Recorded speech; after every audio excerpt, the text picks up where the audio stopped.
বিসমিল্লাহির রহমানির রহিম। হে সমস্ত জগতবাসী, আজ আমি শামীম আলী চিশতি আপনাদের সামনে যে আলোচনাটি নিয়ে হাজির হলাম, সেই আলোচনাটি অবশ্যই গুরুত্বপূর্ণ এবং খেয়াল করে শুনবেন।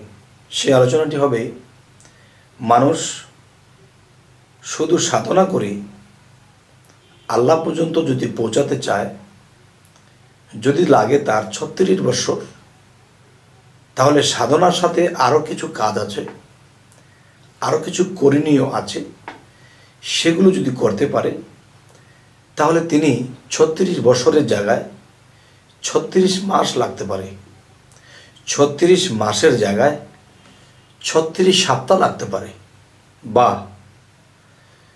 ৩৬ দিনেও সে সম্ভব করতে পারে আল্লাহ পর্যন্ত পৌঁছানো এবং আল্লাহকে লাভ করা। তো এখন কথা হলো যে ৩৬ বৎসরের রাস্তা যদি কেউ ৩৬ মাসে বা ৩৬ সপ্তাহে বা ৩৬ দিনে পৌঁছাতে পারে, তাহলে মানুষ ৩৬ বছর সাধনা করবে কেন? আচ্ছা দেখেন, একটা সময়ে কিন্তু হজ করতে যখন মানুষ বাংলাদেশ থেকে যাইতো, তখন কিন্তু দেখা যায় যে ৬ মাসের খাবার নিয়ে সেই জাহাজে উঠত, সেই ৬ মাসের খাবার খেতে খেতে যাইতো, আবার খাইতে খেতে আসতো। এখন কিন্তু ৬ ঘন্টায় যায়। তার মানে এখানে এমন কিছু জ্ঞান, এমন কিছু বিষয় খাটানো হয়েছে যা ৬ মাসের পথ ৬ ঘন্টার মধ্যে সেখানে চলে যেতে পারে, হজ করে আসতে পারে। তো এখন কথা হলো যে ৩৬ বৎসরের রাস্তা ৩৬ দিনে সম্ভব আল্লাহ পর্যন্ত পৌঁছানো, আল্লাহকে লাভ করা। আচ্ছা, সেটি হলো, দেখুন, মানুষ পৃথিবীতে যত সাধনা করুক, যত কিছু করুক, দেখা যায় আল্লাহ পর্যন্ত কারো নসিবে জোটে, পৌঁছাতে পারে, আবার কারো নসিবে জোটে না, আবার কেউ অল্প সময় আল্লাহকে লাভ করে ফেলে। সেটি হলো, দেখুন, যে যেমন ধ্যান সাধনা, চিক সাধনা, রেচক, পূরক, কুম্ভক, সূর্য সাধনা, চন্দ্র সাধনা, বিভিন্ন শ্বাস প্রশ্বাসের সাধনা, বিভিন্ন যোগ সাধনা, এগুলা করে ঠিকই, কিন্তু একটা সময় তারা পৌঁছাতে পারে। কিন্তু ৩৬ বছর, ৪০ বছর সাধনা করে আল্লাহ পর্যন্ত তাদের পৌঁছাতে হয়। আর আমি বলবো কি, যে ৪০ বছর নয়, ৩৬ বছর নয়, খুব দ্রুতই হয়ে যাবে। সেটি কেমন? আল্লাহ কি বলেছেন? যে আমি ওলি আউলিয়াদের মধ্যে আছি, আমি পবিত্র মানুষের মধ্যে আছি। তাহলে কি করতে হবে? একজন পবিত্র মানুষ এরকম যোগ যোগ সাধন করে সে কিন্তু আল্লাহকে লাভ করেছে, আল্লাহকে খুশি করেছে। দেখেন, যে আল্লাহকে লাভ করেছে সে কিন্তু আল্লাহর বন্ধু, আর আল্লাহর বন্ধুকে খুশি করলে কিন্তু আল্লাহ খুশি। আচ্ছা, তো এখন মনে করেন আপনি নিজের মুর্শিদকে রাসূল ভেবে তো ভালোবাসছেনই, সেটা তো আছেই, কিন্তু আপনি নিজের মুর্শিদের কাছে বিভিন্ন ধরনের দেহতত্ত্বে, আত্মাতত্ত্বে আপনি সাধনা নিয়েছেন, সাধনা করতেছেন, কিন্তু সেই সাধনা করে আপনি অগ্রসর হতে পারছেন না। কখনো কখনো মন ভেঙে যায়, আমার দ্বারা কি হবে, এটাকে আমি পারবো, কিন্তু ১০০ বার পারবেন। যেমন গুরুর কাছ থেকে আপনি সাধনা এনেছেন, দম সাধনা, রেচক, পূরক, কুম্ভক, চিক সাধনা, সূর্য সাধনা, ধ্যান সাধনা, বিভিন্ন সাধনা আপনি এনেছেন, করতেছেন, কিন্তু ফলাফল তেমন একটা বুঝছেন না। তাহলে এখন কি করতে হবে? যেই সাধনাগুলো আপনার মুর্শিদের কাছ থেকে এনে আপনি নিয়মিত করছেন, সময় সুযোগ ফেলেই আপনি করছেন, আচ্ছা, এর ফাঁকে ফাঁকে দেখা যায় চলার পথে কোনো সাধকের সাথে আপনার সাক্ষাৎ হয়েছে। সে আপনার বয়সে কম হোক বা বড় হোক, তখন কি করলেন? ভক্তির সাথে তাকে এমন কিছু জানাচ্ছেন, বোঝাচ্ছেন, আপনি আমার থেকেও অনেক বড়। এমনকি অন্তরে এমন ভক্তির সৃষ্টি হয়েছে, সে কি আমার বয়সে বড় নাকি ছোট? আপনি গিয়ে তার চরণ ধুলি নিতে যাচ্ছেন। কারণ একজন পবিত্র মানুষের, একজন সাধকের, একজন সাধুর চরণ, এটা কার চরণ? আল্লাহ যদি কাউকে বলে তুমি আমার, আমি তোমার, দুয়ে মিলে হয় একাকার, তাহলে সেই চরণটা কার?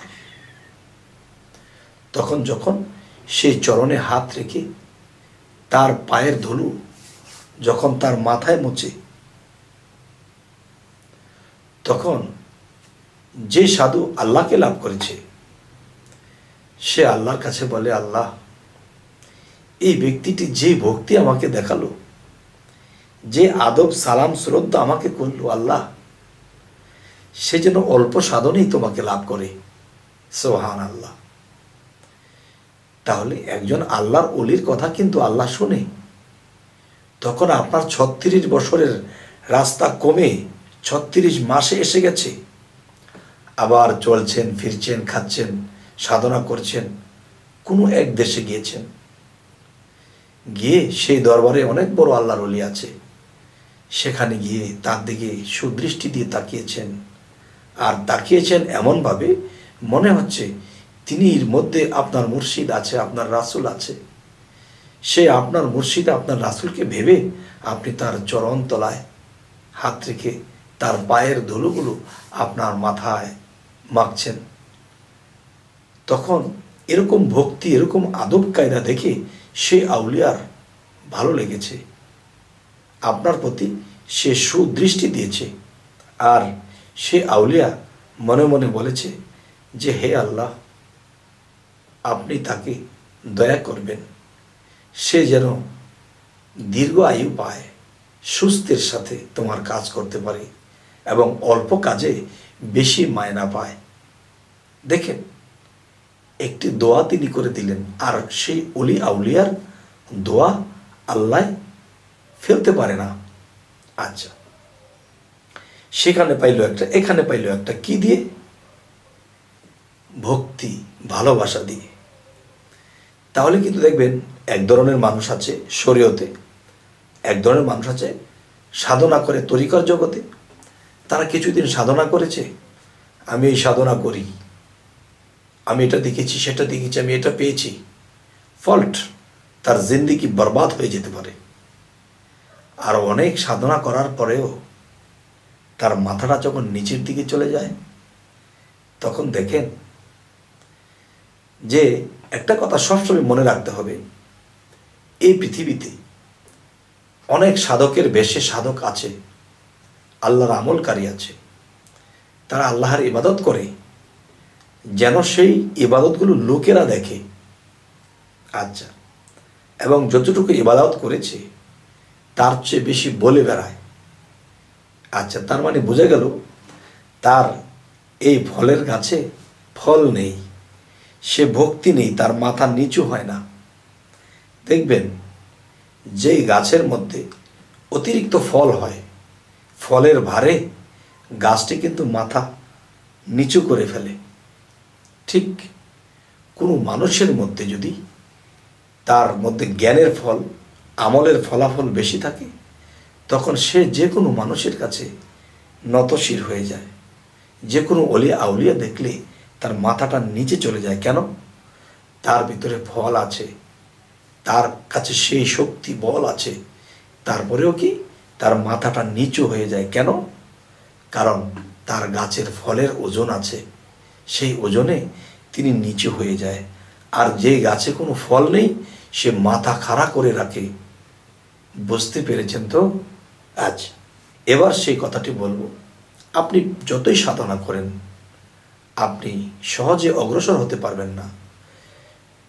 বিভিন্ন জায়গাতে গেলে, বিভিন্ন অলিয়া উলিয়া সাধু পুরুষের সাথে সাক্ষাৎ হলে তখন মাথাটাকে নিচু করে ভক্তি দিবেন, তার চরণধুলি নেবেন, মাথায় মেখে দেবেন।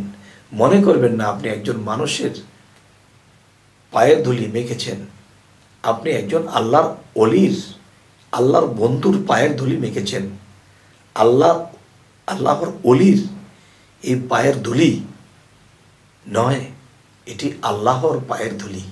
কেননা আল্লাহ কি বলেছে, আমি আমার বন্ধুদের সাথে মিশে আছি, আমি আমার বন্ধুর কালবে বসত করি। তাহলে সর্ব অঙ্গে যিনি মিশে আছে, তাহলে সেই তিনির পায়ের ধুলি যদি আমার মাথায় মাখি, তাহলে কার ধুলি মাখলাম? আল্লাহর পায়ের ধুলি গায়ে মাখলাম। তাহলে এরকম যদি প্রায় মানুষের প্রতি ভক্তি শ্রদ্ধা করে চলতে থাকেন, দেখবেন একটা বিষয়, আপনি প্রতিদিন 100 টাকা রোজগার করেন কাজ করে, তাহলে বছরে যেই টাকাগুলো হবে এর চেয়ে অনেক বেশি টাকা হয়ে যাবে আপনার। দেখা যায় আপনি কাউকে সম্মান করেছেন, ভালোবেসেছেন, তখন তিনি আপনাকে ভালোবেসে কিছু উপহার দিয়েছে, বাবা তোমাকে আল্লাহ এই জিনিস দান করুন।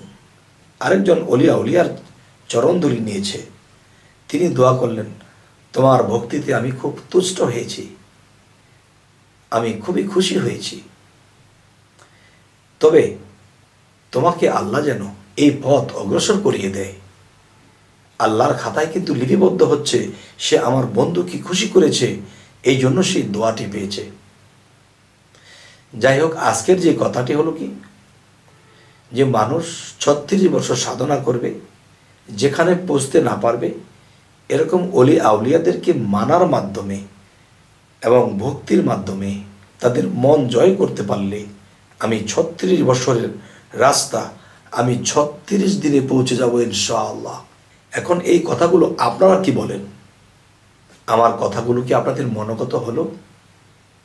যদি হয়ে থাকেন, ইনশাআল্লাহ আমরা আজকের পর থেকে এরকম চলবো, এরকম আদব কায়দা করব, আল্লাহ খুশি হবে এবং আমি আপনি উন্নত হব আল্লাহর দেশে। যাই হোক, হে সমস্ত জগতবাসী, আমাদের এই চ্যানেলটি যদি আপনাদের ভালো লাগে তো অবশ্যই সাবস্ক্রাইব করে দিন, পরবর্তীতে যেন ভালো আলোচনা এনে দিতে পারি। তো সকলে ভালো থাকবেন, আল্লাহ হাফিজ।